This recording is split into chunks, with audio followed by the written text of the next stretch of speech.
రాష్ట్రంలో జరిగేటటువంటి అత్యాచారాలు, ఈ పథకాలు ఇవ్వకపోవడం, వీళ్ళకి కనపడకపోవడం అంటున్నాం. అంటే మా పార్టీ అధినేత పైన అప్పటి ముఖ్యమంత్రిగా ఉన్న జగన్మోహన్ రెడ్డి పైన వాళ్ళు వ్యాఖ్యలు చేయటం సబబెలా అవుతుంది, ఇప్పుడు మా పేరుని నాని గారు మాట్లాడితే తప్పెలా అవుతుందని అడుగుతున్నారు చంద్రశేఖర్ గారు. చంద్రశేఖర్ గారు కొంచెం మోడరేషన్ లో ఉన్నారు, కానీ వైసీపీలో చాలా మంది ఫ్రస్ట్రేషన్ లో ఉన్నారు. ఆ ఫ్రస్ట్రేషన్ లో నేను ఒకటి అంటానండి, ఇప్పుడు చంద్రశేఖర్ గారు అప్పుడు ఎవరో మాట్లాడారు కాబట్టి ఇప్పుడు మాట్లాడతామని సమర్థించుకోవడం ఆయన లెజిస్లేటర్ గా కరెక్ట్ కాదు. Whether you are abiding by the democratic process or abiding the constitution అన్నది కాన్స్టిట్యూషనల్ లిమిటేషన్ లో వీ షుడ్ బిహేవ్. అందులో మనం మార్గదర్శకులు, రాజకీయాల్లో ఉన్న వాళ్ళు, ప్రజాప్రతినిధులు కానీ మాజీ ప్రజాప్రతినిధులు కానీ సొసైటీలో వీ షుడ్ బి మోడల్స్. అప్పుడు ఎవరో మాట్లాడారని ఇప్పుడు మాట్లాడతారా? ఇప్పుడు 76 years గురించి చంద్రశేఖర్ గారు కూడా అంటున్నారు. నేను ఒకటే అడుగుతున్నాను చంద్రశేఖర్ గారిని, చంద్రబాబు నాయుడు గారు ఈజ్ గోయింగ్ స్ట్రాంగ్. మన దేశంలోనే ఆయనలాగా ఎవరు పనిచేయలేరు. తర్వాత లాంగ్ విజన్ ఉండడం కూడా క్రిటిసైజ్ చేస్తా ఉంటే మయోపిక్ విజన్, షార్ట్ విజన్ లో ఉన్న వాళ్ళకి లాంగ్ విజన్ వాల్యూ కూడా తెలియదండి. మయోపిక్ విజన్ ఉన్న వాళ్ళకి దగ్గరే అది ఇది అంటారు చూడండి, దూరదృష్టి ఉండదు. దూరదృష్టి లేకపోతే అసలు ఏబుల్ అడ్మినిస్ట్రేటరే కాదు, స్టేట్స్ మ్యానే కాదు. ఒక స్టేట్స్ మ్యాన్ ఎప్పుడు కూడా లాంగ్ విజన్ లో ఉండాలి. లాంగ్ విజన్ లో ఇవాళ మనం ఉంటామో లేదని కాదు, ఇవాళ హిస్టరీ, టేక్ ద హిస్టరీ అండి. హిస్టరీలో అశోక్ గారు ఇవాళ అశోక్ సామ్రాట్ చెట్లు నాటించారంటారు. ఆయన బతికుండగానే తరువాత generations, thousands of years generation లో కూడా ఇవాళ చెప్పుకుంటా ఉన్నారు. That is Chandrababu Naidu. అంచేత ఇవాళ వైబ్రెంట్ డెమోక్రసీ ఉంది. ఒకటే మేము చెప్తాం, వెల్ఫేర్ అండ్ డెవలప్మెంట్, ఈ రెండు కూడా ఎప్పుడుగా బ్యాలెన్స్ చేసి ముందుకెళ్లిన వ్యక్తి నారా చంద్రబాబు నాయుడు గారు. 4 టర్ములు ఆయన్ని ప్రజలు ఎన్నుకున్నారంటే ముఖ్యమంత్రిగా, నాట్ ఎన్ ఆర్డినరీ థింగ్. మీరు ఒకసారి నేను ఒకటే చంద్రశేఖర్ గారికి నేను ఒకటే మనం చేస్తా ఉన్నా, మీ తాలూకా డిక్టేటర్షిప్, డెమోక్రటిక్ ప్రాసెస్ లో మీకు ఎప్పుడు రెస్పెక్ట్ లేదు. 5 ఏళ్ళు మీరు ఏం చేశారో, ఈ రాష్ట్రంలో ఎంత విధ్వంసం చేశారో, ఎంత వైలెన్స్ చేశారో, అది ఒక్కసారి ఇప్పటికైనా మీరు you should learn a lesson. ప్రజలు ఆ హింసని, ఆ విధ్వంసాన్ని భరించలేకే ఇవాళ మిమ్మల్ని అక్కడ కూర్చోబెట్టారు. అయితే winning or losing is not the criteria. మీరు ఓడిపోయారని నేనేం హేళన చేయటం లేదు, కానీ మనం ఒకసారి ఆత్మ పరిశీలన చేసుకోవాలి. ఎందుకు ఇలాగైంది, దేనికి అయిందని. మీరు ఇందాక చెప్పారు చాలా బటన్ నొక్కాను, చాలా బటన్ నొక్కానని. బటన్ నొక్కడమే కాదు, ప్రజలు ఖచ్చితంగా లా అండ్ ఆర్డర్ ని, ఖచ్చితంగా పీస్, ఈ రాష్ట్ర ప్రజలు ఎప్పుడు కూడా శాంతిని కోరుకుంటారు, డెవలప్మెంట్ కోరుకుంటారు తప్పిస్తే హింసా రాజకీయాల్ని ఇక్కడ ప్రజలు ఎప్పుడు కూడా యాక్సెప్ట్ చెయ్యరు అన్నది రాజకీయ పార్టీలు చాలా స్పష్టంగా తెలుసుకోగలిగితే చాలా భవిష్యత్తు ఉంటుంది. డెమోక్రటిక్ ప్రాసెస్ లో మీరు క్రిటిసైజ్ చేయండి, you are there to criticise the government, కాదనలేదు.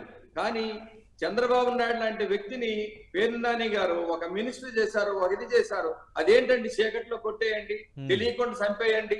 These are the things. మనం దాన్ని ఇంకా మనం సపోర్ట్ చేసుకుంటామా? అంచేత ఎక్కడికి వెళ్తా ఉన్నాం? మీరు ఎక్కడికి కృత్రిమ ఉద్యమాలు మీరు చేస్తా ఉన్నారు. ఎక్కడో మామిడికాయలు తేవడం, రోడ్డు మీద పోసేయడం, రైతులు పోసేశారని చెప్పడం, ఇవన్నీ దేనికండి? ఇవి ఎందుకు? మీకు జెన్యూన్ ఇష్యూ ఉంటే జెన్యూన్ ఇష్యూకి మీరు ఫైట్ చేయండి. ఎవరు కాదన్నారు మీకు? అంటే అక్రమ అరెస్టులకు పాల్పడుతున్నారు, వేధింపులకు పాల్పడుతున్నారు, నా కొడుకును కూడా అరెస్ట్ చేయడానికి చూస్తున్నారని కొద్దిసేపు కిందట పేర్ని నాని మాట్లాడుతున్నారు. అవును, మరి ఆయన వాళ్ళ అబ్బాయి కూడా మొన్న ఏ విధంగా మాట్లాడారో అందరూ చూసామండి. అంటే ఇప్పుడు భయపడతా, కొంతమంది ఏం చేస్తారంటే అరెస్టులు చేస్తామేమని భయపడతామని ముందేమో ఇలా మాట్లాడుతూ ఉంటారు. ఓకే, ఇవన్నీ కూడా. అంచేత నేనేమంటానంటే, ఒకసారి ఒక అప్రోచ్ లో వెళ్ళారు, రాష్ట్రాన్ని విధ్వంసం చేసి, అరెస్టులు చేసి, ఇల్లీగల్ అరెస్టులు చేసి, అన్ని చేశారు. దానికి ప్రజలు ఇవాళ తీర్పిచ్చారు. కాబట్టి మనం ఒకసారి ఆత్మ పరిశీలన చేసుకొని ఎందుకు ఎలాగయ్యింది, మీరు డెవలప్మెంట్ లో ఛాలెంజ్ చేయండి, వెల్ఫేర్ లో ఛాలెంజ్ చేయండి. అంతేగాని 76 ఏళ్ళ ముసలాడు నువ్వని ఏకవచనంగా మాట్లాడటం, ఎప్పుడో జగన్మోహన్ రెడ్డి గారిని ఎవరో మాట్లాడారంటే ఇప్పుడు మీరు ఇదే డిఫీట్ చేస్తారా? అంచేత నేను ఏదైనా కూడా అలాంటివి అయితే యాక్సెప్ట్ చేయలేమండి. చంద్రశేఖర్ గారు 76 ఇయర్స్ మాట్లాడేటప్పుడు ఆయన తాలూకా ఎఫిషియన్సీలో గానీ ఆయన పనితనంలో గానీ ఏదైనా చేయదుందా? ఆయనలాగా ఎవరైనా చేయగలరా, పని చేయగలరా?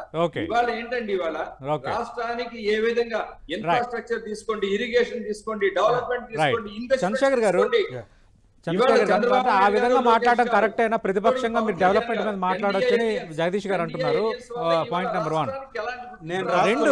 రెండు పామర్ ఎమ్మెల్యే కూడా కొద్ది సార్ చెప్పండి సార్. ఇప్పుడు చంద్రశేఖర్ గారు 3% అని చెప్పేస్తే ఈయన అథారిటేరియనా లేకపోతే ఏంటి? అథారిటీ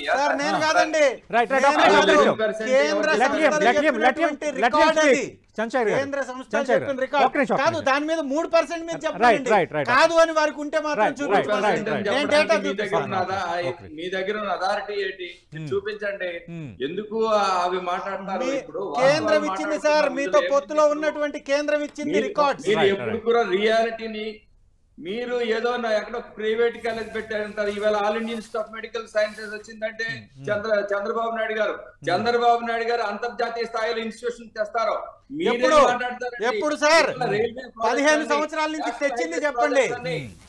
ఈ 15 years లో తెచ్చింది చెప్పండి. 15 సంవత్సరాల్లో వైబ్రెంట్ డెమోక్రసీ ఉంది due to because of Chandrababu Naidu. మీకు ప్రజల యాక్సెప్టెన్స్ మీకెందుకు? ప్రజలు ఎందుకు అంత ఇది ఇచ్చారు? అంచేత ప్రజలు ఇచ్చే తీర్పును కూడా చూడండి. మ్యాండేట్ ఎంత మ్యాండేట్ ఇచ్చారు? Hoping that Chandrababu Naidu will become chief minister. Chandrababu Naidu గారు చీఫ్ మినిస్టర్ కావాలని ప్రజలు కోరుకొని తెచ్చుకున్నారంటే దట్ ఈస్ ద అల్టిమేట్ అండి డెమోక్రసీలో. ఇవన్నీ మీరు చెప్పేది ఆల్ ఇండియా ఇన్స్టిట్యూషన్స్ అన్ని ఇక్కడ తీసుకొస్తుంటే ఇవాళ కుమారమంగళం బిర్లా బిట్స్ పిల్లని ఇక్కడ అమరావతికి వస్తుంది, 7,000 మందికి మేము అవకాశాలు ఇస్తామని చెప్తా ఉన్నారు. మీరు ఎప్పుడైనా అలాంటి జాతీయ స్థాయిలో ఉన్నవి తెచ్చారా? జాతీయ స్థాయిలో ఉన్నవి ఇవాళ భారత్ బయోటెక్ హైదరాబాద్ లో పెడితే ఎవరి వల్ల పెట్టారండి? చంద్రబాబు నాయుడు గారి వల్ల. ఇవాళ కోవిడ్ గురించి భారతదేశం మొత్తంలో కోవిడ్ కి అక్కడి నుంచి అన్ని మెడిసిన్స్ అన్ని సప్లై అయ్యాయి. That is Chandrababu Naidu. ఆ లెగసీ అవన్నీ. అంచేత చంద్రశేఖర్ గారు మీరు ఏదో ఇప్పుడు నేనేమంటానంటే మీరు చెప్పినప్పుడు సతీష్ గారు అన్నారు రాజశేఖర రెడ్డి గారు కొన్ని చేశారు, let us accept it. But మీరు you never accept about the credibility of Chandrababu Naidu, greatness of Chandrababu Naidu. ప్రపంచం యాక్సెప్ట్ చేస్తా ఉంది. ఆయన ఎక్కడికి వెళ్ళినా చంద్రబాబు నాయుడు గారికి ఇవాళ వరల్డ్ లీడర్స్ వస్తా ఉన్నారండి ఆయన దగ్గరికి. అంచేత ఇప్పుడు ఈ టర్మ్ లో నేను చెప్తా ఉన్నాను, ఈ 1 year లో ఎన్ని జరుగుతా ఉన్నాయి హ్యాపెనింగ్ ప్లేస్ అండి. అప్పుడేమో ఎప్పుడు కూడా అరెస్టులు ఇవి చేసుకునే ఉండాలి తప్పిస్తే ఎప్పుడేం ఏం జరిగిందండి? ఇవాళ హ్యాపెనింగ్. మీరు స్టీల్ ప్లాంట్ గురించి కూడా అప్పుడేం చేయలేకపోయారు. కూటమి వచ్చిన తర్వాత ఎష్యూరెన్స్ ఇచ్చింది కాబట్టి స్టీల్ ప్లాంట్ ఆగింది. పోలవరం గురించి మీరేం మాట్లాడతారు?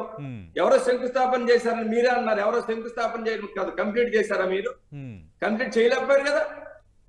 ఇప్పుడు కంప్లీట్ అవుతుందండి. చూడండి అలాగన్నా. మీరు లాంగ్వేజ్ అక్కర్లేదంటే నేనేం చేసేది?